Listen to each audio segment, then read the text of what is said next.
Man, what it do, baby? Got that boy Big Bad Cal done came through. Right. For sure showing big love. Mm-hmm. You know what I'm saying? Making noise with that vocab 2 out right now. Really got it going stupid. Mm-hmm. What you got the playing coming up? New mixtapes? What else you got going, man? Man, as you see, I'm in the lab working every fucking day. I actually had my Bully on the Beat 3 mixtape down there already finished before I dropped Vocab 2. So we really just sprucing that bitch up. And I'm gonna drop that right before South by Southwest. So we gonna South by Southwest here, Austin hard, them motherfucker. This March? Mm-hmm. Oh, so you got a few performances you gonna get down there? Yeah, we going down for real. Yeah. So how long boys been in the game? How boys been coming? Man, I've been rapping for a minute now. I dropped my first CD in 2012. Bully on the Beat 1 that was hosted by DJ Mr. Rogers. I was just freestyling around the city and niggas was demanding the tape from me, so I ended up dropping the tape with Mr. Rogers. So since about 2000, I've been fucking around about 6-7 years now.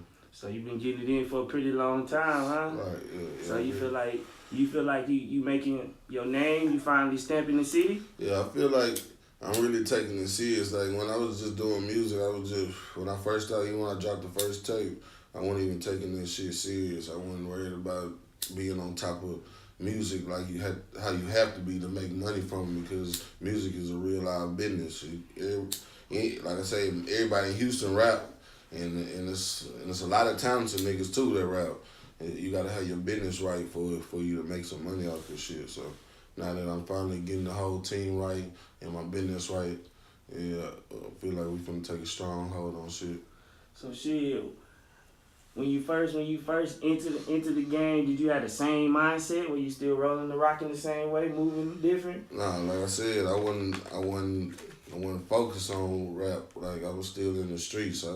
People was fucking with my freestyles and wanted to hear my music, but I didn't want to be no rapper. I wasn't like, man, this is what I'm trying to take music serious. Now that that you realize, man, that street shit don't last forever, and niggas gotta make a way, down there a legal way out this bitch, and I feel like music can be one of the ways that we can make some money out this shit. So. What really just made you just say, man, this street shit ain't forever? I don't think it was just no real certain situation. It's just like as a nigga get older, you ain't gonna be doing that shit for the rest of your life. You're not gonna wanna do that shit for the rest of your life. So you should take advantage of what God put in front of you, another way to make some money. And if you can, you need to put your all into that shit, just like the streets and just like dope, you put money into it and try to make it back. So you understand the losses and then double back and then just roll with it and keep a positive mindset? Right, because like I said, it's just like dope game, man. You take your L's. But you win too, so. What advice do you got for the youngins, the young OGs like myself coming up and trying to do the same as you? I mean, you just gotta be patient with that shit and be serious. Like, everything you do, you need to do that shit to the maximum, man. Don't half step on nothing, man. If you're gonna be out there pushing your single, you need to be at every club in the city in your DJ face with not just you, with somebody that believe in you, because it look better when you got somebody else that's believing you as much as you to the other people to be like, yeah, we gotta fuck with this nigga. So you just gotta be consistent, and have some type of resource or a team behind you to get your music out. You feel like without a team you won't get too far? I feel like without a team, you can. It's gonna be difficult. It'll be very difficult because by yourself you can get the eyes of people, but just by yourself it's hard, man. You gotta do too many things. You need too many other parts of people to do stuff for you to do it by yourself.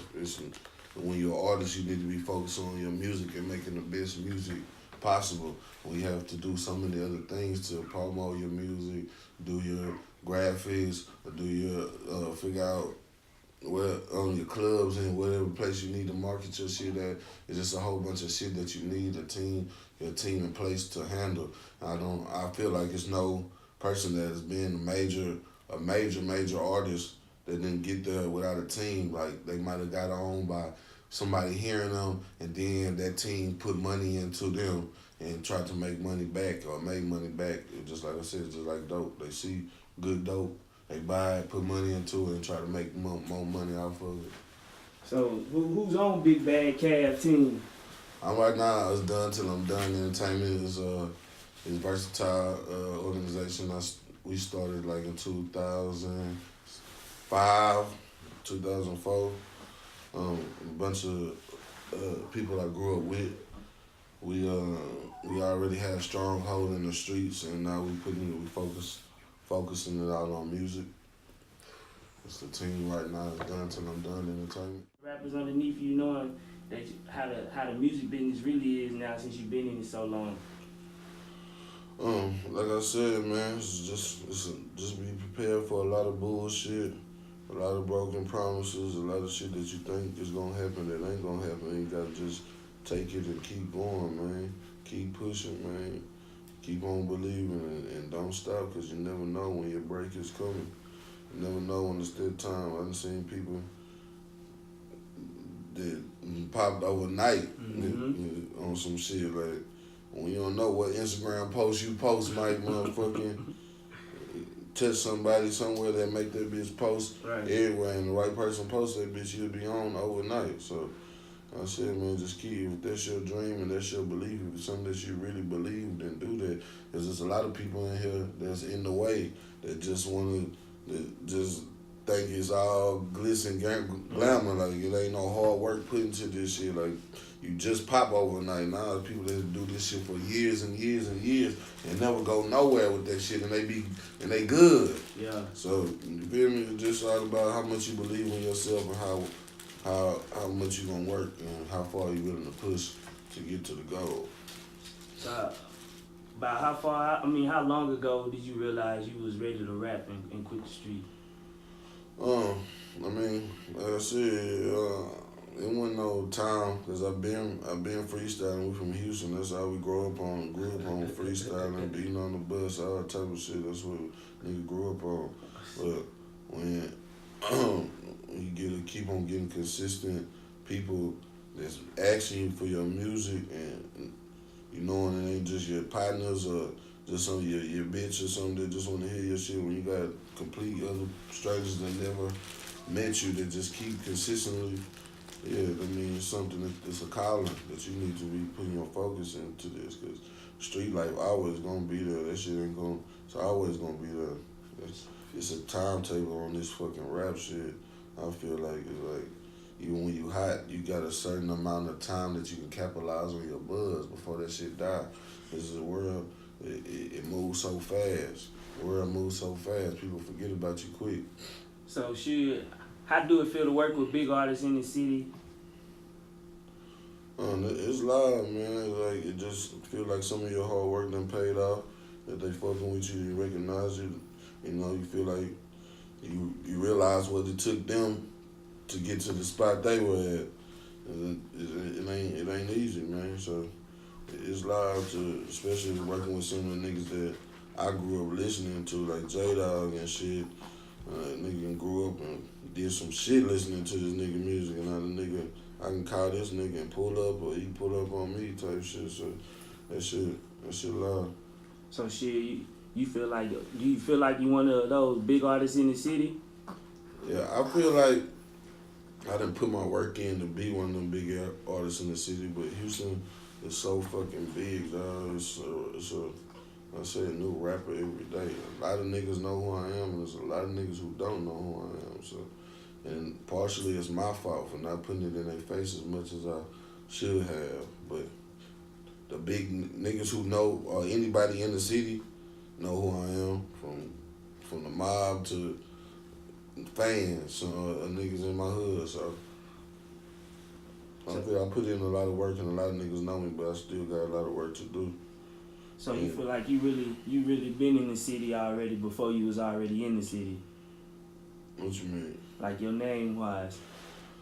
My name, well, I was in the streets. Now my name music wise in the city because of my freestyling at SF2. That's really started me off. I was freestyling at SF2. They had a shit called Kickback Sundays. And I just went up there bullshitting. My nigga worked at the store. And went up there, ended up freestyling.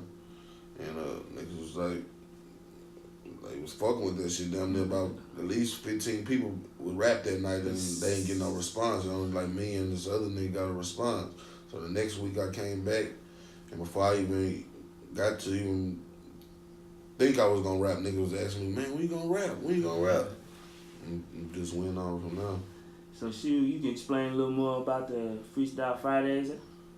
Motherfucking, it was called Kickback Sundays. It was started by SF2. Shout out to Teresa. It's a store called SF2 on the north side. They used to do every Sunday. You have pizza and beer, and had niggas come in that bitch and freestyle. My nigga, one of my niggas, Mike Ski, he was really promoting his tape too. Like people come in freestyle, then he'll do something off his tape that he's about to release. It was really like a smart marketing plan too to get niggas on Mike Ski. If you even bring other people in the store, it was a nice little hip hop store that people come in with shoes and up to date clothes. So people come in there Sunday and freestyle and rap and shit. And I end up, like I said, doing the shit weeks, 1 week, next week, until the shit just kept on getting bigger and bigger. Where the store was stupid packed, the store be stupid packed. And niggas from the city, bigger names from the city start coming in. DJ Mr. Rogers start DJing that bitch. Killer start coming in that bitch. Like bigger names from the city start coming. I'm just smashing that bitch every fucking week. You saying Killer Calleon? Yeah. You got a relationship with him? Yeah, that's my nigga. Like, I got a real, like, I can call Killer and shit. You know, I fuck with Killer, bro. We ain't got a chance to put one together yet, but I've been knowing Killer for a long time. Y'all gonna make it work?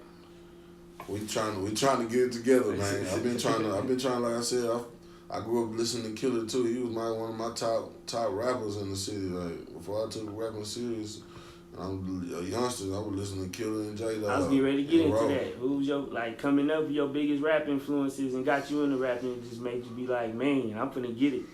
Like I told you, none of them niggas made me want to rap. I like music. My old man, he was a DJ.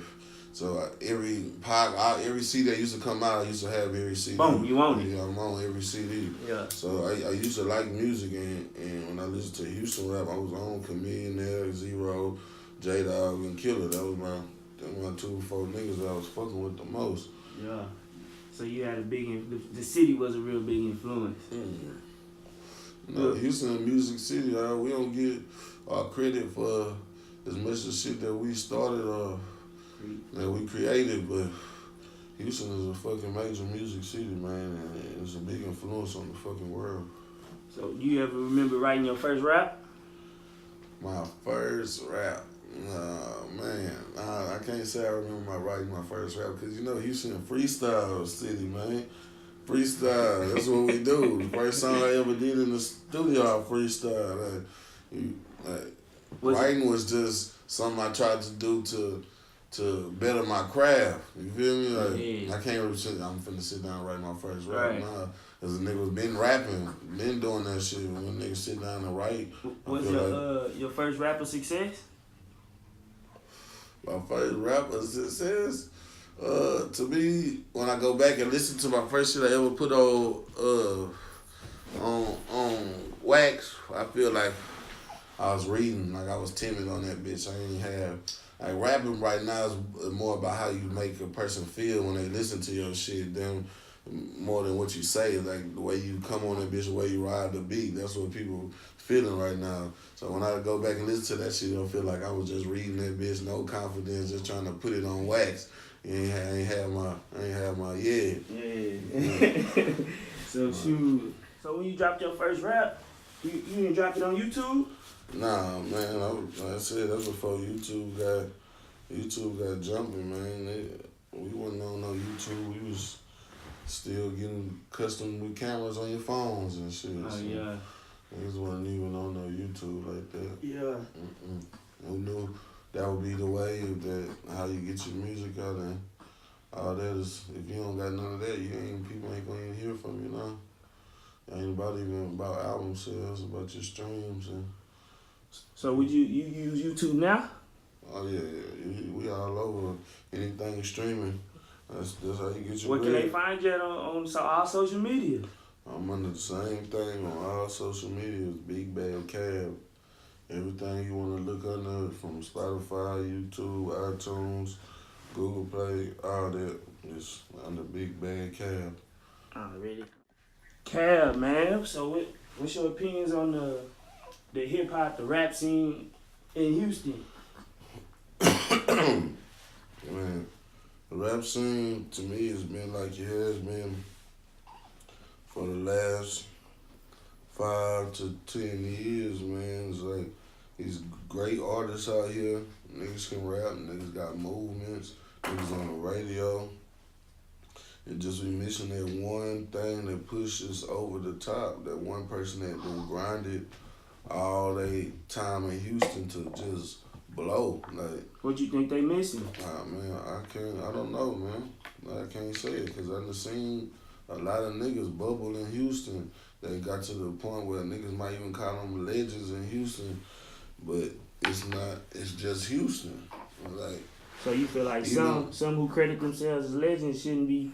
no, it ain't even saying who credit themselves because I don't say they credited themselves. I'm saying other people credit them as legends. Because I don't credit nobody who credit themselves as a legend. I'm talking about people that done put in work and then have they movement mean something in the city.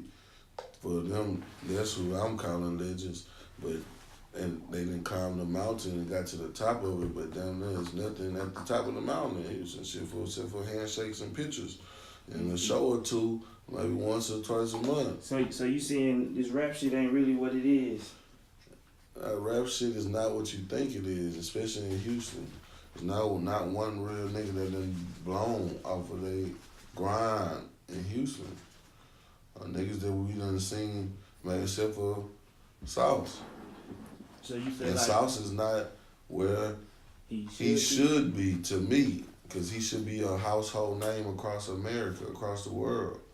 There's no way he should be under niggas that took his whole style. You feel me? It's niggas that got his same exact whole style and are bigger names than him. It shouldn't be no reason that happened. So you feel like Sauce Walker is a legend and stamped? Yeah, for sure. He lives in the stamp in Houston, man. Why you feel like they not giving him his credit? They giving him his credit in Houston? All across the board. Let's say these 50 other states. I don't know, man. It's like a Houston curse. Is he not going out of Houston enough? I don't know his moves. So what do you think? I don't know his moves. I feel like a nigga gotta move out the H and then just come back. Like a nigga like Sauce gotta move the fuck out of Houston and make another city his home base and take over that city and for all the niggas to blow around the world. Cause you don't see no niggas in Houston that just take over Houston and blow. You ain't seen no nigga do that shit. Right. The biggest artist out of Houston, other than Beyonce, is probably Travis Scott. Right. And he did it outside of Houston. Right. And then he did it with producing first. Then he brought his music in. Then he brought it back home. Then he brought it back home, what you supposed to do. But he had to go outside the city to bring it back home. So you feel like that's what a lot of artists in Atlanta are doing? Only because that's another city that's popping and really producing artists? Man, I just feel like it's a lot of more business opportunities in Atlanta. It's a lot more labels in Atlanta. And the niggas that's on are putting they niggas on. There's no niggas that's on in Houston that can put you on. Niggas mad about the OGs. The OGs are not on what you think they on. The OGs can't sell out Toyota Center. You feel me? Capitalist. You feel me? Capitalist. You can't put the OGs and sell out in Toyota Center. You can put the OGs in Atlanta and sell out the Atlanta where the Falcons play though. Right. You feel me? Or where the Hawks play. Mm-hmm. It's different. So it's something about Houston, bro. It's something about Houston, man. It's like we a music city, but we just don't make the natives big as they supposed to be. Right. We not capitalizing on the legends, but we still making them legends. They legends in Houston, but not nowhere else. Zero should be a household name. You feel me? It's just Houston, bro. It's something about Houston, dog. So you feel like the legends in the city, they get content? Yeah, I feel like they content a bad word. I think they comfortable. They comfortable, you know. They comfortable how they got a good life. Shit, they know. And once you're older, there's no need to push for something that you already got a good life. You can get more money, but if you already got a stable amount of money, your family good, then you're a legend in where you live. There's no need for niggas to push forward or go out the city and try to make a name. So they can't put on young niggas. They can give cosigns in the city and have, yeah, I fuck with him in the city, and some people might gravitate to that, but that's not gonna make you big outside the city, and being big inside the city it don't really do nothing for you if you want to be a major artist. So you feel like the artists that are coming up under these OGs in the city, you feel like they should just step outside the box and reach out to others outside? I feel like everybody should be expanding outside of Houston, for sure. Especially if you've done some work in Houston, the people that niggas know you in Houston, you should be expanding your brand outside of Houston. You need to be doing songs with people outside of Houston, videos with people outside of Houston. Your team need to be outside of Houston, marketing your shit. In what ways have your new music changed since when you first started? I feel like it's just more structured, and then trying to make real records now. Sit down and make real records. Think about them hoes instead of just going in there and hiding a bitch and putting something. Hey, put a beat on, yeah. And throw a hook on that bitch. Nigga really sit down and try to make real, like, timeless shit, like shit that niggas can't pass up. Cause like I said, everybody does music. Your cousin does music. Your brother, uncle, somebody in your family does music. So I just trying to make shit that niggas can't pass up. Can't pass up. Gotta check out. That's why even my hard shit, I feel like I should do by myself. I sometimes put other niggas on there just so they can pass that shit on to their people. So they had to hear that shit. Who's to you personally, who you think is the biggest artist you done worked with in the city? The biggest artist I done worked with in Houston is J-Dog, that I'm on a song with, and from Houston. It's J-Dog. No, it's Bun B from the city, Bun B from Port Arthur. He represents, so he I got a song with Bun B, so I mean J-Dog and Bun B, the two biggest artists I ever done a song with. And did they have any advice that you received from them after recording or during recording? Like J-Dog give you advice all the time. Like, this nigga he gonna preach to you, and he gonna tell you some real shit every time he talk to you, man, because he want to spread the knowledge. He want to spread that shit. So I can't just put one specific thing on all the advice he gave him, but just know that he gonna tell you some real shit and guide you in the right direction, and make sure that your head on straight, regardless of anything people think about whatever he been on or the past. That nigga a solid nigga, and he got a fucking a real message. He got a real message. So you feel like Bun B gave it off the same kind of? Bun B, our studio session wasn't. It was like I did a hook for Dope Easy, and Bun B came in and did the verse. So we ain't have too much of I ain't got too much of a real personal relationship with Bun. We see each other and speak, and it's good. I haven't really had no sit down time with Bun, like to talk to him about, the rap game or just shit in general. Man, how does it feel to be able to say you in that position? Man, it's just about work, man. Like, I can't say I ain't do no work to get there.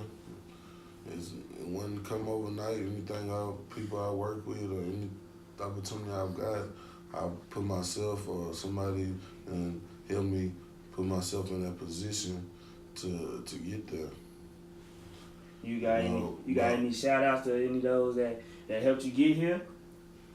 I shout out to everybody who fuck with me. Like I said, whoever fuck with me, I fuck with them, man. I ain't gotta call nobody out because everybody know me. And niggas know my background, and I ain't never been on no fuck shit. And niggas know. The niggas who fuck with me, I fuck with them. Shout out everybody that, on the team. And this year gonna be a good year. My mama now. R.I.P. my nigga Nut, man. How often you stay in the studio?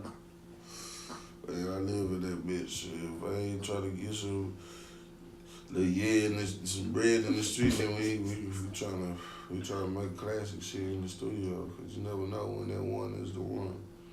And can make 1,000,000 songs, and that 1,000,001 song is the one. Shit, cause all it take is one time to get them people, get that speaker to somebody, and that's all you need. You got any songs that hit the radio? 97.9 The Box. I've never made mainstream radio. I've been on the Sunday shows and I've been on 97.9 Sunday show and 93.7 Sunday show, but I never had no daytime action, no mainstream radio play yet. Well, I see you perform last night. Yeah, we was at the Ava Center for the Pastor Ox concert. Me and K-Dog, Doe Beezy, a couple other artists from the city. Ava Center and Pastor Ox do a concert series almost maybe every 3-4 months. And yeah, we went out there and rocked that bitch out. I did a little research. I see you like to do a little traveling. You just got back from New Orleans not too long ago, huh? Right, life about, moving and seeing different things. You can't stay in the same spot trying to gain knowledge and trying to see different things. You gotta explore. We trying to touch every part of this earth, man. Trying to see what's that like. Shit, you been in Houston enough. You trying to see what y'all on. What's the biggest place you feel like? What the biggest venue you performed at? The biggest venue I performed at probably was Sold Out show. Sold Out? And fucking. You sold out? For what's the name? For fucking. Damn, what's them niggas' name? What city? It was in Houston. It was in fucking Warehouse Live, the big room. Fucking room in Warehouse Live. But it's them niggas from Detroit, shady artists. Them niggas, I forgot them niggas' name. With Royce the 5'9" and it's 4 other niggas, man. It's 3 other niggas, whatever niggas. I forgot their name, but they sold out Warehouse Live, and I had opened up for them niggas, and that bitch was dumb. You had to jump it. Yeah. I've done every venue in Houston, House of Blues, Warehouse Live, fucking done every Which one's your favorite spot? Like every time you walk in that bitch, you turn up. It's just something about it. I don't think I got no favorite spot, man, because the music to me, I'm going to give my all every time I get on the stage. Don't matter if it's one person in the crowd or we got thousands in the crowd. I'm feel like I'm going to turn up and rock, because I'm always so cool, laid back and chill when I'm not on stage. I feel like when I'm on stage, that's when niggas gonna see the passion. That's what time it is. So what are the main inspirations for the music you write? Basically, like, everything I write is really what I'm going through, my life, what I've been through, just experiences, man. Like, you feel like you go through so much things on a daily basis. My art is music, so I just put it in. I just put it in music form. So I'm old. I've been through so much shit and still going through shit. So I feel like that shit easy, man. Just talking about your life, and yeah, that's where all my shit come from, man. What I've been through, what I'm going to do. Look, what is the your favorite song you wrote ever? I don't got a favorite song, dog. I hate putting favorites on shit, dog. As you can see, dog. It's like I try to make consistent music, dog. Like people tell me they favorite songs, and I never heard people consistent. Like everybody have a different favorite song. Like everybody, so that can't never ask somebody and have 10 people say this is my favorite song and it's the same song. I feel like all my music is for somebody. One song gonna touch somebody. They gonna For sure, it got me on a couple of them on that Vocab 2. right. What was your favorite single on the Vocab 2? The favorite song I probably like making. I can say that I like making was the song with J Dog because it was just so. I grew up on the Hog, so I feel like that was my favorite song that I made was Blueface.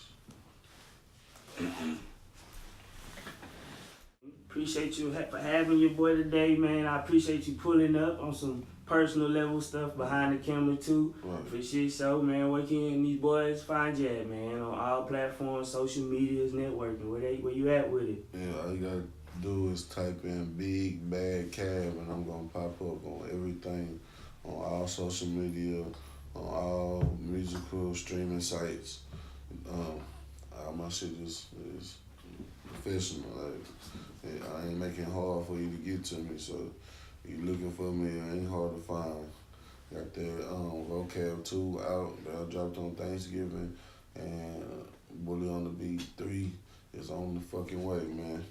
I'm shooting about 10 visuals to Vocab, so that's what I'm doing all till South by Southwest, and then we're going down with Bully on the Beat 3.